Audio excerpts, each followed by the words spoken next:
to Eye on Horror, the official podcast of iHorror.com. This is episode 80, otherwise known as season 5, episode 2. I am your host, James J. Edwards, and with me, as always, is your other host, Jacob Davison. How you doing, Jacob? Doing fine, just waking up. Yeah, we're doing this back in the morning again, and I'm sleepy too. Yeah. Also with us again is your other host, John Correia. How you doing, Correia? I got some sleep. I got sleep this weekend. I haven't been summoned to my computer in over 24 hours for my job. That is, whoo. I've gotten one good weekend in 2 months, so let's keep this going. Right on. What's been going on? What have you, Correia? I know you saw something that I desperately want to hear about, so I want you to start. Oh boy. Did I watch something? So I went to Mission Tiki to go see Moonfall, mostly because I thought that was an appropriate setting to see that movie. Still iffy about going to theater, but also I knew I was going to probably have some bitchy comments to make about the movie, so it's best to just keep it in the pod of a car with Lindsay. And from the get-go, when that movie was first announced, I was like, that sounds silly. That's a silly thing. It's a really silly thing. Isn't it Roland Emmerich, though? Yep. Mr. Independence Day himself. Silly concepts is nothing new for that dude. But it's a mashup. It's a disaster movie and a sci-fi adventure thing in one, and they don't do well on either front. But I gotta say, I was not excited. I was not looking forward to this movie until the last week, because they've been putting billboards up around LA for it, and some of them are fake graffitied to say the moon sucks on it. It's the worst marketing campaign I've seen, but it worked on me, because I was like, oh, maybe it's such a ridiculous and kind of stupid concept that maybe they've embraced it. Maybe this is Roman Emmerich having fun with the stuff that he does, like poking fun at it. And they did not do that at all. And I was very upset about that. There's one brilliant moment, because so Halle Berry plays someone. Her and Patrick Wilson were astronauts that were on a mission 10 years ago, and this strange phenomenon happened, and the guy that was with them out there dies. Halle Berry gets knocked out. Basically shit goes wrong. Patrick Wilson goes on trial and gets his life ruined because no one believes him that this weird black cloud thing messed everything up, and it turns out it's a whole NASA cover-up thing. And so his life's destroyed, but Halle Berry still works for NASA and all this stuff. And there's this great moment where her boss goes, remember who you work for and fall in line. And she goes, I work for the American people and you're keeping them in the dark. And I was like, yes, this is what I that was the first 20 minutes. I'm like, yes, okay, yeah, this is gonna be great. There's gonna be some great disaster action sequences. There's gonna be some weird sci-fi stuff going on. I love disaster movies, and it's really funny because Lindsay and I have recently got obsessed with The Wave and The Quake, I believe Swedish or Norwegian disaster movies that take every trope that's ever been done with those films, but actually does it really well. And really the suspense build up in those movies, the human factors in those movies are just top notch. And those films are so much fun and gut wrenching. And Moonfall is not that at all. There's sequences because, the moon's fucked up. So there's going to be tsunamis and tidal waves and all this stuff happening. And those sequences happen, but that's it. They just happen. There's no build up. Suddenly LA is flooded and they're trying to get to a higher floor of a hotel. And then they're just fine and just hanging out in a hotel. And there's almost no consequences to anything that's happening, even though the moon just getting slightly off things causes apocalyptic level shit. But it doesn't really matter. Millions of people are dying from all this tectonic plates shifting and all this stuff, and there's little to no consequence. And then the movie goes into conspiracy theory hard, because the whole thing, there's a conspiracy theorist who thinks that the moon is a mega structure, the moon's fake and it was created by other beings, and they lean into that really hard and not in a tongue-in-cheek manner. It seems it always seems they're either gonna start doing the disaster movie stuff really good, but then they don't. There's like no follow through on anything. The sci-fi stuff, it seems like they're going to get into some really cool, weird, trippy, like annihilation type stuff, but then they don't. Tell me that somebody dropped an Obi-Wan Kenobi. That's no moon. No. It's a space station. No, because the film isn't aware enough. It tries to take itself way too serious. Like even Patrick Wilson, horror's like DILF, is like, they did this whole thing where like his character's life is destroyed. And they're like, oh, yeah, you look like shit. It's just Patrick Wilson with a 5 o'clock shadow. Like, he doesn't look like shit. He just looks like a DILF with like a little bit of stubble. And like, because the film has like a really good cast. You got Halle Berry, Patrick Wilson. You got John Bradley, who was in Game of Thrones, which he plays the conspiracy theorist. And apparently Josh Gad originally was supposed to be the conspiracy theorist. And like, as many problems I have with this film, I will say at least it doesn't have Josh Gad in it, because then it would have made it unwatchable. But Charlie Plummer, who is absolutely fantastic in Spontaneous, charming, and just like lovable, all this stuff, is given nothing in this film. And he like, he's in like, he's like a big plot. Like he's like Patrick Wilson's son who gets caught up in some like legal stuff, and that's why Patrick Wilson gets sucked back into NASA, I guess. I don't know. That plot wasn't needed. But like, he doesn't even say anything. He just kind of like looks, and like they gave him nothing to work with, which is really sad because he's a really great, young, talented actor.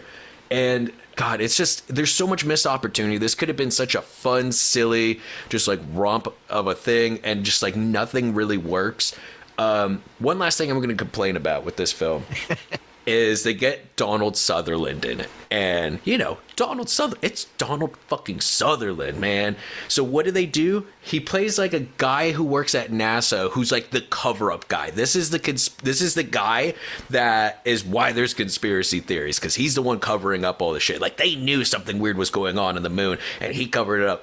And there's a scene with him and Halle Berry, but right before she comes in, he's at his desk, and like everyone knows the moon's out of orbit, all this stuff, and he like pulls out a gun and like places it on his desk, and it's like, oh shit, this guy's gonna kill himself. And then like he basically spills the beans with Halle Berry, and then he just goes, all right, now I have an appointment waiting for me on my desk. And that's it. They bring in Donald Sutherland for like a 2-minute scene to just go, oh, all conspiracy theories are real. I'm going to go murder myself now. And that's it. It's like, why? Like, what was the point of that? Yeah, I skipped the Moonfall screenings, the press screenings, because they were press/promo. Yeah. And it didn't seem like the kind of movie I wanted to risk an 80% theater for. It's not. So it sounds like the kind of movie that I'm just going to hang out in my little home theater with the cool 5.1 system my wife got me a couple years ago, and rock with it there. There are some really cool bits. There's a great moment where they're trying to have a plane take off. Or no, not plane. It's a spaceship. The spaceship's trying to launch while a gravity wave is happening. And they call it a gravity wave because the moon's so close that all the water is like, gravity is fucked and the water's going up. And there's a part where like people are trying to like get into a helicopter and they're like doing the moon like jaunt across like this military platform. Like that was like a cool sequence. But again, there's no tension building at all. So these sequences just kind of happen. Now, is the moon falling to the earth, or is the moon sucking the earth into it? Well, it's not like moon falling into earth. You get the idea that it's just kind of going into it. It's going out of orbit, so it's circling around until it gets close, and it's getting closer and closer because something is basically pushing it to do that. Like it's pushing it off its thing, and like there is you do get the sequence of the moon kind of scraping along the edge of the earth towards the end. But like I was struggling to stay awake during that part because it just that movie would have really benefited from like a good comedic writer coming in and just adding that satirical overtone and just like they should have done the airplane route and made like a comedy version of it. Honestly, I really want to make an unofficial sequel to this movie, like in the style of like an 80s Italian knockoff, but like make it 30 years from now and have it be like a post-apocalyptic story where it's like the fallout after that, where like 50 years ago the moon fell into the earth, and just like go for that, you know. But I think that's enough about this movie. Yeah, we've talked 15 minutes about Moonfall. I actually, going along what I was saying, I skipped the screening. There are a couple screening links I got that are really interesting. One is for a movie called Alone with You. Have you guys heard about this? No. It is. It's basically a pandemic movie. It's made by a team of writers directors. Their names are Emily Bennett and Justin Brooks, and they basically took advantage of quarantine to make this movie. And it's about a woman who she's in her apartment. She's preparing a romantic dinner for her girlfriend when she gets home from work, and she's basically in her apartment doing all this, and her contact with the outside world is she's Skyping with her mother, and her best friend who's at a club is video phoning her, and her mother's played by Barbara Crampton, which is actually pretty cool. And awesome. And her best friend is played by Dora Madison, who, you know, Be Still My Heart, because she's one of my favorites. And basically it turns out that there's something weird about her apartment. Like at some point she's locked in and she can't get out, and she thinks, okay, the door is busted. She tries to call her super, but then she realizes that she thinks it's nighttime, but her best friend is like, no, it's 2 p.m, because there's no light getting in. And basically she gets stuck in her apartment and weird shit happens. Serious Repulsion vibes. But the woman who plays the main woman in it is the writer director Emily Bennett. So she is basically just takes this ball and runs with it for this whole movie. It's just this crazy, like, you know, contained thriller. Really good though. Really good if you like that. And it's like 80 minutes long. So similar to Host, it's like, I think we're going to be seeing a lot of movies like that coming up, where filmmakers are taking they're basically taking advantage of lockdown to make these great movies. And as long as they're as good, I mean, I love both Host and Alone with You. So as long as they're as good, I'm fine with it.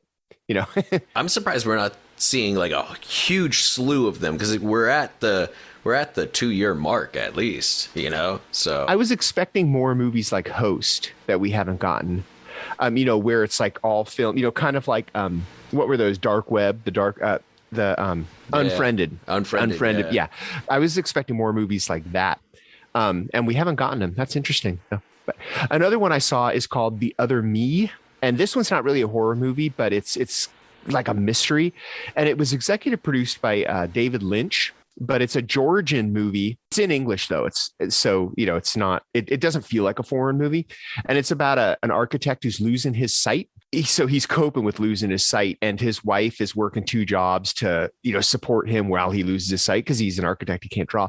But as his sight gets worse and worse, he starts seeing these weird visions, and he like he'll go to like an art museum, and while he's looking at the paintings, which he can't see because he's blind, he'll see visions of what the painting could. They're almost like evil versions of the paintings. It's a pretty crazy movie. But he also hooks up with not hooks up, but he meets this lady who lives in this mysterious cottage in the woods, which, you know, only adds the intrigue. But yeah, it's another really weird. It's not really horror. It's just it's just a surreal mystery. And David Lynch just executive produced it, but his thumbprint is all over it. I mean, either the director, and the director's name is something that I'm going to butcher if I try to say it, but I'm going to anyway. His name is Giga Agladze, which, yeah, that's probably not the right way to say it, but he's either a big fan of Lynch, or he took a lot of David Lynch's tips, because a lot of the dream sequences are really surreal and they look Lynchian. So anyway, that's a cool one too. Remember that period in the early 2000s where like big name directors were just slapping their name on like so many straight to video titles, saying presents, like Quentin Tarantino presents Hostel. A lot of Wes Craven presents. Yeah, Wes Craven presents Dracula. You know, that hasn't happened a whole lot. Like the last big one I can remember was Scorsese presenting that Dragon Gang movie, the Green Dragons, with like Ray Liotta. Like, I remember seeing that movie and being like, I feel like this is the end of people just attaching their names to stuff. 'Cause that was a rough movie, but. And I guess there's an angle to that. As for me, I did get to see some new stuff out of Sundance. Saw a few shows out of there, and there's definitely some good horror on the way. See, like some of the stuff I liked included Watcher from Chloe Okuno, who did, I think, probably a lot of people's favorite segment from VHS 94. She did the Ratma segment. Remember that? Hail Ratma. Hail Ratma. But yeah, no, she did. This is very different, though. It's like more of a thriller, kind of giallo influenced. horror where it's like this American couple moved to Romania, and her husband is more acclimated to there, and he has a job, but she's got nothing to do, and she starts to feel that somebody's watching her, and like she feels like she's being followed by like this weird guy. At the same time, there's a serial killer on the loose called the Spider. I thought it was really well done, a very, very tight thriller with like a lot of moments that, just like had me clenching my jaw. And yeah, so I'm that got picked up by IFC, so very excited for people to check that out. Let's see. Also, the new Benson and Moorhead movie, speaking of kind of lockdown movies and stuff, like this was as lo-fi as it gets, because they actually star in the movie, and it's about like these two guys that live in the same apartment who start becoming obsessed with like this weird supernatural phenomena that starts happening around their place, and decide to make a documentary about it to make a lot of money. And it just gets really weird and off the rails. Which, if you've seen their work, Are Benson and Moorhead doing Moon Knight? They are doing Moon Knight. I just found out about that. Yeah, because someone Marvel is between Chloe Zhao, Dustin Daniel Cretton, and now Benson and Moorhead. Dude, Marvel is making some really cool choices with their directors. Yeah, they're starting to go into the indie and art house. Yeah. I don't know how. I know they are directing a few episodes, but I don't know how involved they were in the writing with it. But yeah, someone mentioned that like, oh, new Benson and Moorhead project coming, and it's a Marvel. It's Moon Knight. I was like, wait, what? How did I not know that already? But yeah, no. I after deep diving, watching all their filmography last year, I'm so excited for that new one. Yeah, no, it's especially like a weird kind of borderline horror character like Moon Knight, because it deals a lot with like kind of magic and surrealism, and I guess what's real and what isn't. I read the comics a long time ago when I was a kid. Like one of his biggest enemies was a werewolf called Werewolf by Night. Yeah, Werewolf by Night. So yeah, really hoping to see some Werewolf by Night in there. I'm also excited for that one because it's supposed to be like one of the first ones where there's like no real connections to like the other stuff. Like they're not going to be like, oh yeah, and here's Iron Man. And Oscar Isaac is Moon Knight, so I'm pretty interested in seeing that. Ethan Hawke is in it somewhere too. Oh yeah. I don't know. I don't really remember who Ethan Hawke's playing, but he does look really menacing. Ethan Hawke's character apparently is inspired by David Koresh of the Heaven's Gate. No, he's Waco. Yeah. Koresh is Waco. The Branch Davidian. That's right. Yeah. I can't keep my cults together. It's okay. That's what I'm here for. No, but that sounds exciting. But I'm definitely more excited about Benson and Moorhead just doing their thing in their own movie. Those guys are like. So some of the few words like, oh yeah, we might not get the most money for our projects, but at least it's ours 100%. So also, no matter how much money they get, they're gonna make the most of it. I mean, like you said, this one's sort of like is it kind of almost found footage? Like a pseudo documentary. Yeah, because it's kind of like a mockumentary thing. Like they have interviews, and I mean it's like an interesting mix because like some of it is narrative, but they also have interstitial segments where they do like interviews, and there's also like in-camera stuff during certain scenes. So yeah, it's like it does kind of go back to some of their other work, like Resolution, The Endless, that type of thing, but very not limited, I guess, but just lo-fi and just like. They stick to this kind of one location for pretty much the entire movie. But yeah, it was pretty cool. And also really like this movie, Piggy, from Spain by Carlotta Pereda. Is basically about this teenage girl who's overweight, and she's picked on constantly by the mean girls, like the popular girls, and she sees that they get kidnapped by like a serial killer, and kind of it kind of escalates from there. And so it's like kind of a teen drama meets slasher movie type of thing. I thought it was pretty solid. And I did see one other horror movie that's new and is going to be coming up soon. Leanne Kerr's Student Body. Have either of you guys heard of this one? No, but that's a pretty generic name for it. Tell me it's like a tribute to 80s horror with a name like that. Yeah, it definitely has that vibe. It's basically about this group of friends who dealing with high school drama, and like they're close to graduating at this elite academy school, and like she's got this overbearing math teacher who's like being real creepy with her. And yeah, so they say after hours. Also, it's like an advanced security system at the school, so like all the glass is bulletproof and like the doors are like heavily locked for security. And the slasher in this one's pretty cool because it's like the school mascot who's this guy named Anvil Andy, who's like this kind of brownie guy in like a welder's costume, who's got this kind of like Bruce Campbell sized chin, and also has a sledgehammer because he's an anviler. And yeah, so like they start getting picked off one by one. Although like it was very well written. Like it was a bit more slow burn than the typical slasher, like kind of focusing on the characters. And also had a good cast, although also minimal cast. Because let's see, you got Monte Hernandez, Christian Camargo. Harley Quinn Smith is in it. Kevin Smith's daughter. Yeah, exactly. And Christian Camargo from Dexter. He's the weird math teacher.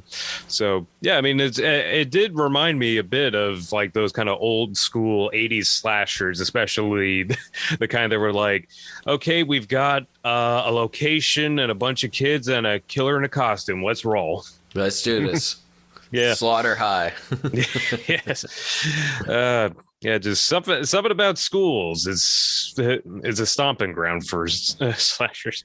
A lot of childhood trauma happens at school, so it's understandable. And also that was the target audience. So I think they were trying to be relatable, back then. Yeah. So this felt like kind of a good update on that. It comes out VOD on the 8th, and there's actually going to be an Etheria screening at Los Feliz next Saturday. So yeah, it's just kind of cool to, I feel like with Scream, there's been a lot of talk about it, but I do think it's hitting a stride that we're getting kind of a slasher revival again. And so I especially with Scream being such a huge success, I imagine there's going to be a lot more slashers in our future. And those Halloween movies, I think they kicked it off. Yeah, I think they kicked it off, but Scream didn't hurt. No, not at all. Especially since we're going to get a Scream 5 too. Actually, real quick, you just finished up January Giallo, Jacob. Oh, yes, I did. And so I have to ask. I just got the Sergio Martino collection from Arrow, which has to be a triple pack of some of the greatest titles for films ever. You got The Case of the Scorpion's Tail. Oh, yeah. Your Vice is in a locked room and only I have the key. Oh, yeah. And The Suspicious Death of a Minor. Which one do I start with? I'd say Your Vice is a locked room and only I have the key. I haven't seen A Suspicious Death of a Minor. I remember liking Your Vice is in a locked room and only I have the key. So yeah, I mean, a lot of great Sergio Martino Giallo to choose from. Well, I guess in terms of slasher stuff, I also saw Dream Warriors last night at midnight at the Dubev, which always a blast. Always a crowd pleaser. Oh yeah, especially when the Dokken plays. Those old 80s slashers and stuff, they're so much fun. Was it a midnight show? It was a midnight show. Those are so much fun at midnight shows because the audience is usually super familiar with the movie. So, you don't really have to worry about spoiling anything. I mean, you can yell at the screen, you can laugh, you can just have fun with movies. I miss midnight movies. The one theater down here that used to do them closed down. But one of my favorite midnight movies, I think I've mentioned this before, is They Live. Yeah. So much fun at midnight. I can imagine. Mine is still Starship Troopers. I'll bet. Yeah. Being hammered in college watching that, and everyone's just shouting, "Kill all bugs! Kill all bugs!" Mandy at midnight shows has always been a blast. Like I've done that a few times. Even though it's a more recent movie, it does bring in a good crowd. And also, speaking of the new Bev, I saw Bram Stoker's Dracula there a couple days ago, and that was my first time seeing it theatrically. And god damn, that's a beautiful movie. Yeah, that the 4K release they did for that is gorgeous, but I bet you can't beat seeing that on 35 with a good crowd. Like, oh yeah, no, it's very colorful. That's such a beautiful looking movie. It is. And, I feel like in large part, that's in thanks to Aiko Ishikawa, who did the costuming, including that very memorable, even if it was only brief, like knight's armor that Dracula wears that looks like if flayed is like skinless. Remember that? Oh, dude, of course I remember that. That's like the most subtle but also most out there outfit. Like it wasn't like gaudy, but it was intimidating and beautiful looking. It was it spoke so many words, that outfit. It was gorgeous. And yeah, his capes and gowns that Dracula had. Yeah. Oh. Yeah. And something I was thinking about that actually maybe I could get your opinions on. Just rewatching the movie, there's this scene where Harker is talking to Dracula about how, because he's buying a bunch of property in London that could increase in value. So does that mean Dracula's good at real estate? Of course. You can't live that long and not be good at investing. You learn a few things. If you're thousands of years old and you're broke, you might as well just walk into the sun. Like, you fucked up. Like, you gotta...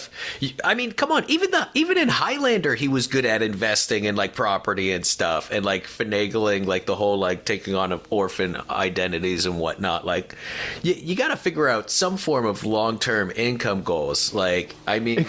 If you live for hundreds of years and you're still living in your parents' basement, just walk into the sun. Yeah. Which ironically is another kind of conversation part about Bram Stoker's Dracula, because it's one of the rare vampire movies where sunlight doesn't kill vampires. Because remember, Anthony Hopkins even chimes in that is like, despite popular belief, vampires can walk during the day. It just weakens them. Which, roundabout conversation, like the whole vampires getting killed by sunlight was started by Murnau for Nosferatu. Like that was an invention for that movie, and it just kind of blew up ever since. Well, it's kind of like how zombies eating brains was Return of the Living Dead, or even zombies eating flesh was Night of the Living Dead. So right. Nothing. It's all fake. It's not real. Make up whatever fucking rules you want. My theory is that it was a conspiracy by Murnau to make it seem like vampires can't walk in the sun to fool the public, because Murnau was a vampire. All right. I have a few quick catch-up things that I don't want to spend too much time on because I think we've already talked about them in the past, but things that I missed last year. One of them was Shadow in the Cloud. So much fun. Yeah, that's the best word for it. It's so much fun. It just... I bitched about Moonfall not being tense and having no build-up. That's all Shadow in the Cloud. Yes, it's just build-up, like and intention. More than half the movie is she's in that little belly gun turret. Yeah. Oh, it's awesome. And the other one that I saw, which another one that I saw was Nobody. I finally got to. So much fun. It was not at all what I thought it was. I was expecting it to be like another falling down kind of a thing, but it's like the whole time you're like, there's a bus scene in it that is, I mean, it rivals the Shang-Chi, bus scene, but when that happens, that's when I realized something more was going on. And it's not just a dude who's had it up to here with life and starts beating people up. There's more to it. Yeah. And finally, Don't Breathe 2, I finally got to. Oh, what were your thoughts? Because you did message about that the other night.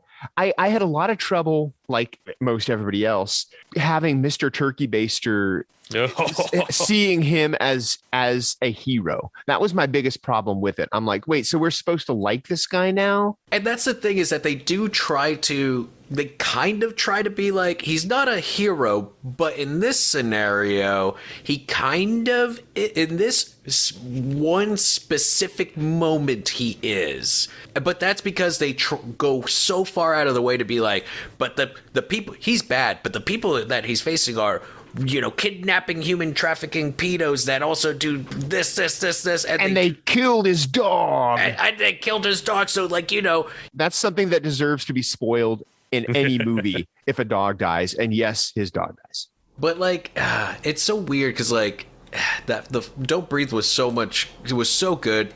Real tension builder, and that what the fuck third act came out of nowhere, and like this one, it just felt like they could have I don't know what choices they could have made, but they could have made some other choices. It's just really hard to get past that initial thought of like. I loved the first one so much, and then Don't Breathe 2 was a 99-cent rental on Vudu. So I'm like, oh, you know what? Let me finally check this out. And, you know, I'm not saying I'm having second thoughts about paying 99 cents for it, but I think I was about right. That was about the right. Which is sad because there are some really great performances in it. There are some really great sequences in it. That whole fight scene with the water was really well. Like, it's not a badly made film. I just think there's just like some really rough decisions that were made that just it's hard to separate things with it, you know. Also, before we switch off real quick, I'll just talk about Moonfall. Made me want to mention that I saw Moonstruck for the first time.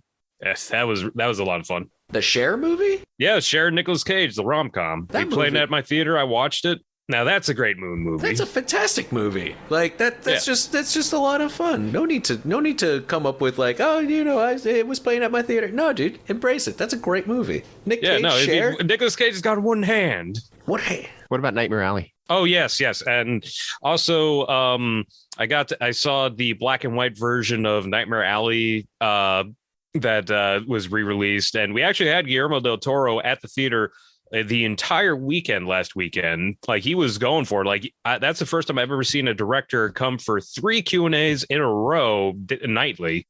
No, how is the black and white version? Because for me, so much of that movie is the color. It's a pretty colorful movie, even though it's really dark. How does it translate to the black and white?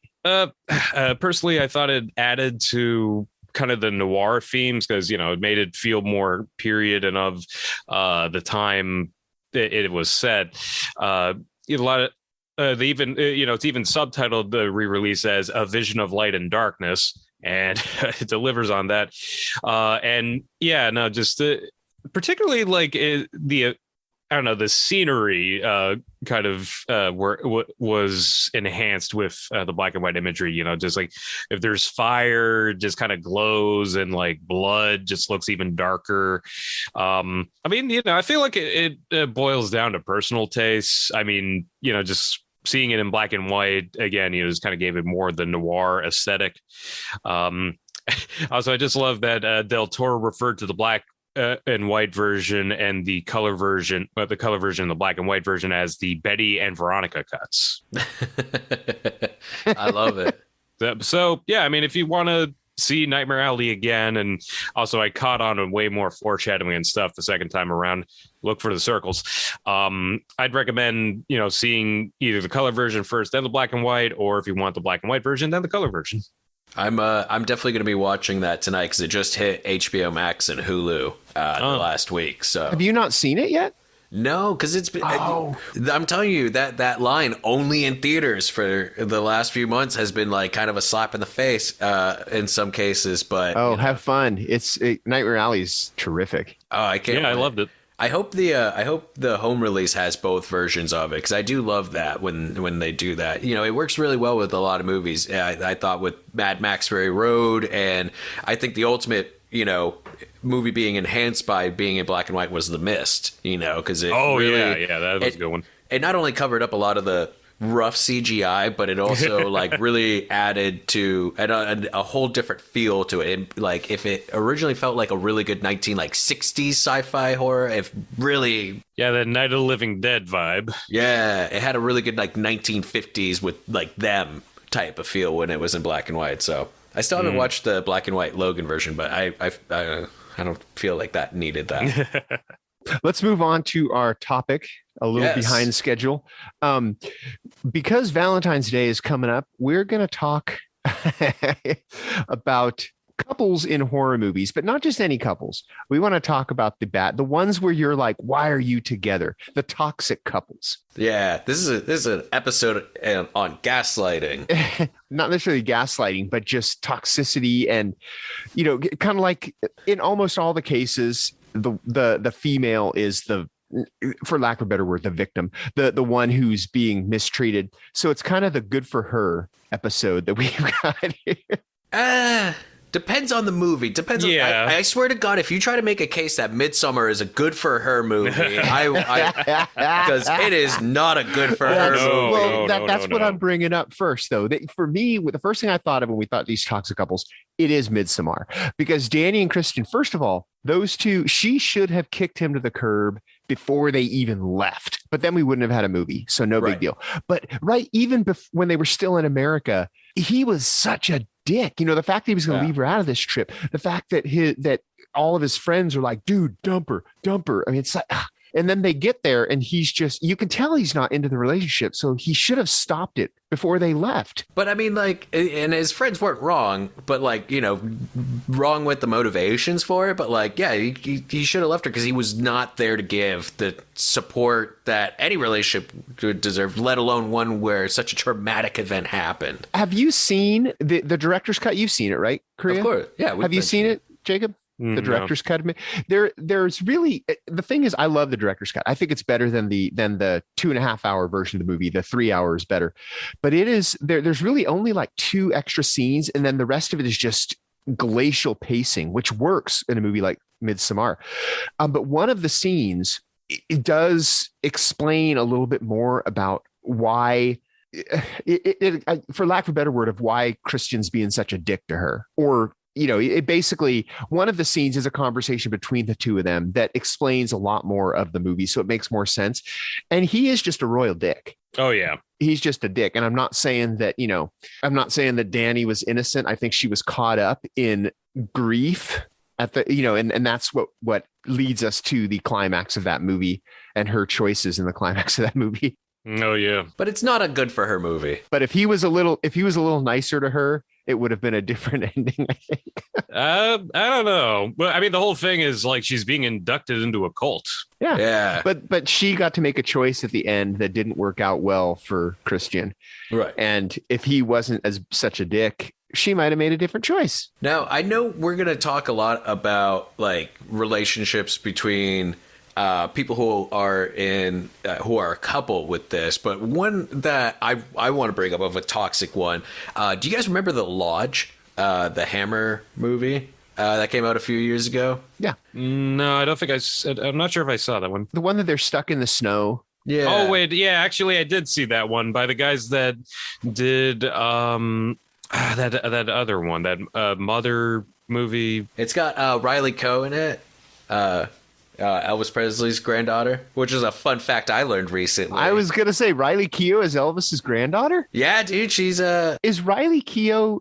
Is she like married to the Doof Warrior from Fury Road or something? I don't know about that, but I know she's definitely Elvis's granddaughter, which was in my obsession with Zola. I learned. But no, so that movie, a little spoilery for those who haven't seen it, so skip over maybe the next 30 seconds. The relationship between her and her, I guess now stepchildren, very toxic, very like Also, just want to interject that it's also messed up that like her, I guess, boyfriend was also her doctor. Like that is crossing a line. Like you just don't do that. Because she's basically like she survived a cult, a suicide cult, and so that's like something that she's put past her. And yeah, she is in a relationship with her therapist or her doctor that helped her through all that. And she's basically left in this lodge with his 2 kids. And the 2 kids basically use her experience with the cult to mess with her head and gaslight her hardcore. And like, it becomes like, you know, she's seeing like symbols from then and like basically just loses it, like completely disconnects. And I thought it was such a well-paced and like a lot of that I kind of spoiled. It's a bit more of like a third act reveal, but it's still well worth checking out. She gives a fantastic performance. There's some parts in that where it's just, you feel it in your body. Some of the change, like disconnecting that she's doing. It's very physical. to see. So yeah, that was absolutely fantastic, and it would make for a very uncomfortable but great double feature with The Glass House or What Lies Beneath. Both also very phenomenal examples of like weird supernatural gaslighting. I was going to say, and What Lies Beneath has a toxic couple itself. It's just you don't realize it. That's part of the mystery that unfolds. I do have to say, I guess I didn't know Harrison Ford that well as an actor, because I watched that and Working Girl very close to each other, and like, dude is fucking like, I know Harrison Ford's great, but I'm used to the get off my plane, finger pointing Harrison Ford more than anything. But those two movies, Han Solo and Indiana Jones may have been the worst things for his career, because I know it made him a cultural icon, but they don't do his acting justice at all. No, if you want a good retrospective of like Harrison Ford as an actor, What Lies Beneath and Working Girl, which make for a fantastic double feature also. Almost as good a double feature as Moonfall and Moonstruck. Similar in vein, yeah, I guess. It could work. Except with Moonfall and Moonstruck, you're watching one good movie and one very forgettable film. Which it shouldn't be. The moon is falling. That should be like that should be a big... I wasted too much time of this episode on that movie. Sorry. You can move on, Jonathan. Yeah. I will. I'll forget about it by tomorrow. Okay, so in terms of toxic relationships in horror, one of my favorites, and one that I'm actually going to be seeing on Friday, David Cronenberg's The Fly. Yeah. Which, the thing of it is, it's like from two different aspects, because on one hand, you've got Jeff Goldblum, who at first, is like Gina Davis's dream boyfriend, and they hit it off really well. And on the other side, she's got I think it was John Getz as like her ex, who's like a total dickhead and like obsessed with her. So the toxicity is coming from him.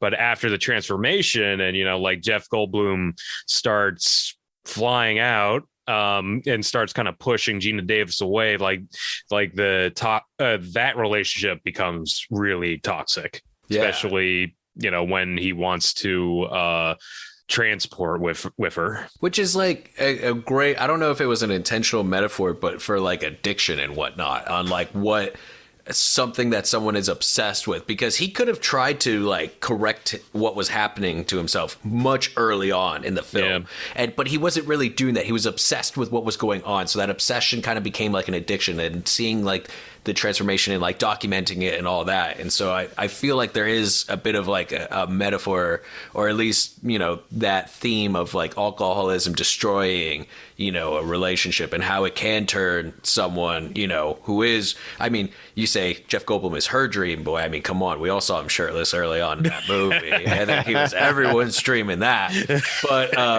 But yeah, I feel like those themes are there, and like seeing that him not only transforming into a fly, but seeing that like dark side of him coming out was very powerful. And there's a few, we all talk about like him spitting the acid on the guy's ankle as like the most fucked up thing, but some of the shit that he puts her through that movie is even, I would say, even more so. Yeah, no, I would even say that it's just in general a metaphor for any relationship going toxic, because it starts off as kind of like a meet cute thing at that convention, that science convention or whatever, and like if you remove the fly stuff, it's basically a rom-com, and then the fly stuff happens. Rom-com. Speaking of a couple of things. Speaking of addiction issues, we also should talk about The Shining, because that's another one where like I think the alcohol kind of fans the flames of the of the toxicity in the relationship. But also speaking of the whole, this one isn't really, you don't really see that much of the relationship. You see the aftermath, but The Invisible Man is another one that's like speaking of analogies for everything, that whole Invisible Man thing is such an analogy for abuse, because even once she's out of the relationship, it's always haunting and hovering, and everything she does, this relationship is a part of, because, the analogy of the invisible suit, of this guy, Gaslighting, yeah, and not just well, that's another thing. Yeah, the gaslighting, because nobody believes her because they don't see it, but it's happening, and we know it's happening. Well, because like the definition of gaslighting is denying what's happening, so people question what's real and whatnot. And what's the ultimate power move of that than going invisible and moving shit around and making stuff happen that you can't prove or that you question a lot. So she's questioning a lot of that stuff. And yeah, I mean, there's no metaphor. Like, that dude was straight up abusive. I mean, even before the suit is introduced, when she's escaping and he runs at the car. And then the fact that he faked his own suicide, that's like the ultimate form of abuse, because you're like, you made me do this. Yeah, exactly. He's like blaming, oh yeah, this is all your fault. It's like, well, no, it's not. And he isn't even dead. So. I was at the Q&A with Lee Winnell, the director and writer, and the interesting thing about it, the setup, was that he didn't he purposely didn't show like any of the abuse beforehand. He started off at the middle because he wanted to show, that people should just believe her. You don't need to show her actually being abused. Just take her word for it.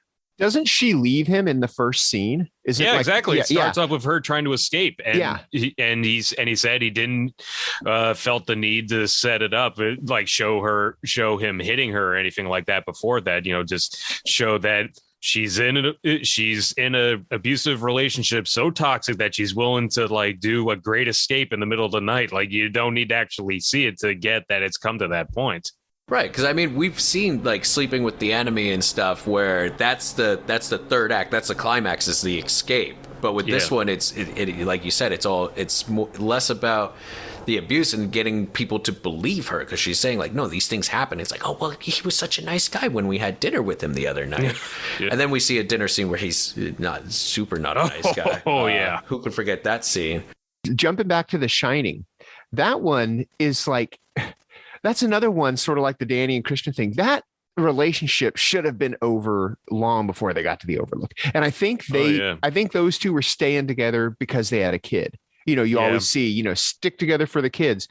And I think kind of that's what Jack and Wendy were doing. Because I have no doubt that Jack loves his son, but there are other forces at play, his alcoholism. And once he gets to the overview, there's mental illness there that goes on. But that's another one of those where it's like, why are these people together? But one of the key differences between the book and the movie is the book definitely leans more heavily into the outside forces influencing what was a good man into becoming a not good man. Whereas Kubrick's film, he was fucked from the beginning. Like, even his description of like what happened with Danny, and being like, I pulled the kid to it. Like, you see it in his face and like how he's telling the story that he doesn't really feel guilty because it wasn't his fault, Well, and also Wendy covers for him when she's telling the story to the doctor.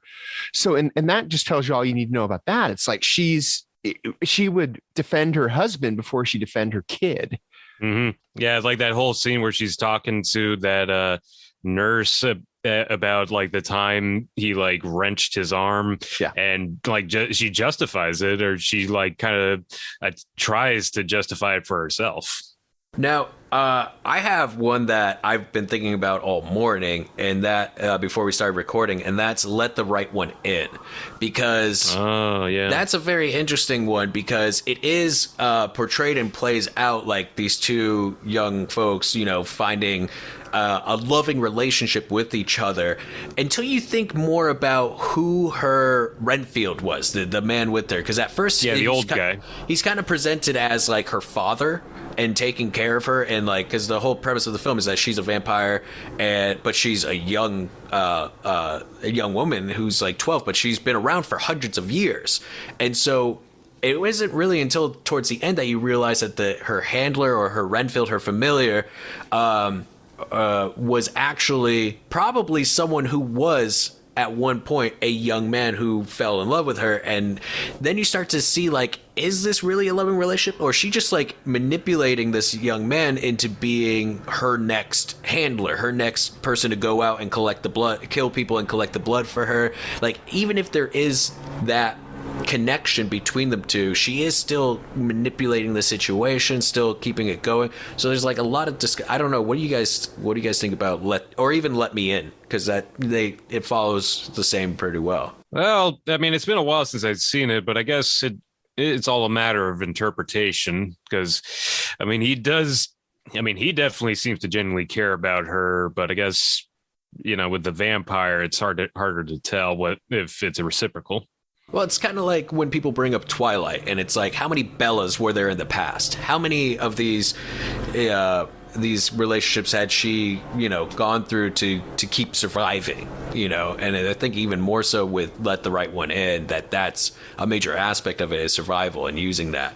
And, like, you know, they crack jokes about it, like in What We Do in the Shadows, when they show the young girl vampires, and they're like, oh, killing more pedos? And they're like, yep. You know, so it's using what you have as like a tool to prey, because at the end of the day, that's what vampires are, predators. Yeah.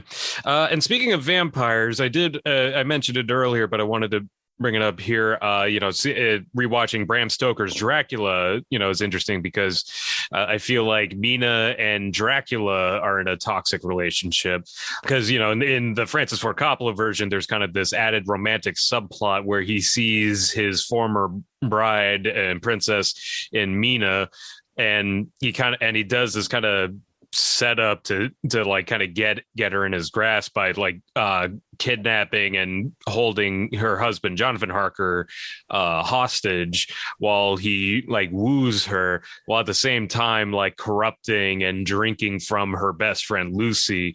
And it's interesting because like even toward the end, Dracula kind of wants to call it off because he realizes he's turning her into a vampire, which, you know, it's like a deathless curse and the hunger and all that.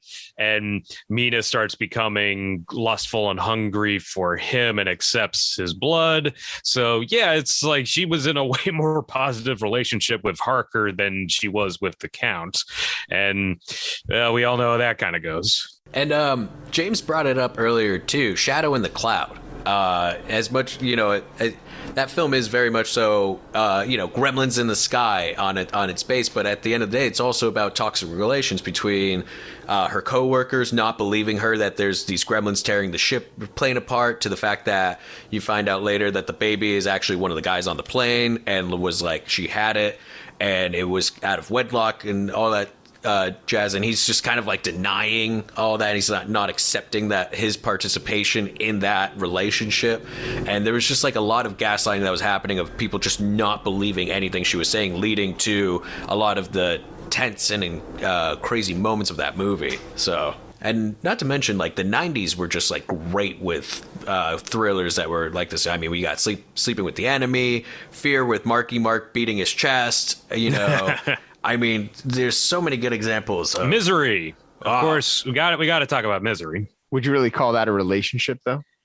Yeah, I'd say it was a relationship in a way, even though, you know, Annie Wilkes was holding him hostage, because I mean, that's the thing, he has to use his relationship with her to try and save himself. You know, like there's times when he kind of manipulates her, either, you know, like getting drugs or to try and like kind of set up an escape. So it was, I mean, you know, it was definitely more one-sided, but, you know, it's like I think I even remember King talking about how it was a metaphor. Annie Wilkes was like a metaphor for his own addictions, did like alcohol and drugs, it's like kind of being his toxic muse. So it's just kind of interesting looking at that perspective. I would say Gerald's Game is more of a toxic relationship movie than Misery, because I mean, that's the whole reason she ends up handcuffed to a bed while he dies, is because she's doing shit he doesn't want to do. And the fantastic play out of that, because like at first they seem like such a loving, you know, you get that like they were such a loving couple thing in the beginning, and then like you get to see through layers and layers as the film progressed, like that come out. And yeah, you realize that it wasn't all happy, you know, and it's kind of more like what we were talking about with The Invisible Man. It's like public facing. Sure, they were this happy loving couple. When the doors close, things got dark. Yeah.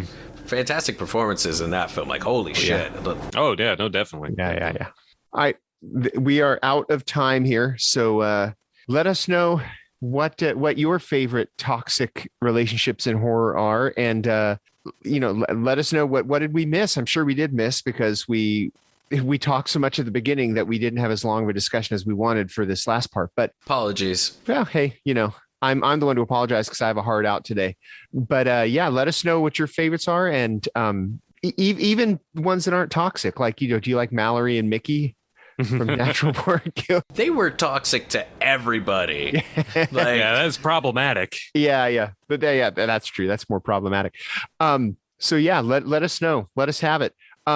Our theme song is by Restless Spirits, so go rock with them. And our artwork is by Chris Fisher, so go show him some love. You can find us at any and all of the socials. I don't think we have a TikTok yet, but we pretty much have everything else covered. But you can find that all in our link tree link that's on all our social medias. You go to the link tree, you'll find our stuff to where to stream us across the board. There's a little tip jar if you want to support us. All money goes towards just making sure, or helping us grow our outreach. It's an outreach program. So donate to our outreach program. Let's call this one an episode. So and happy Valentine's Day. Happy Valentine's Day. If that's the kind of thing you do, or happy cut your roses into a million pieces day, if that's more your thing. And we'll see you in a couple of weeks. So for me, James J. Edwards. I'm Jacob Davison. And I'm Jonathan Correia. Keep your eye on horror.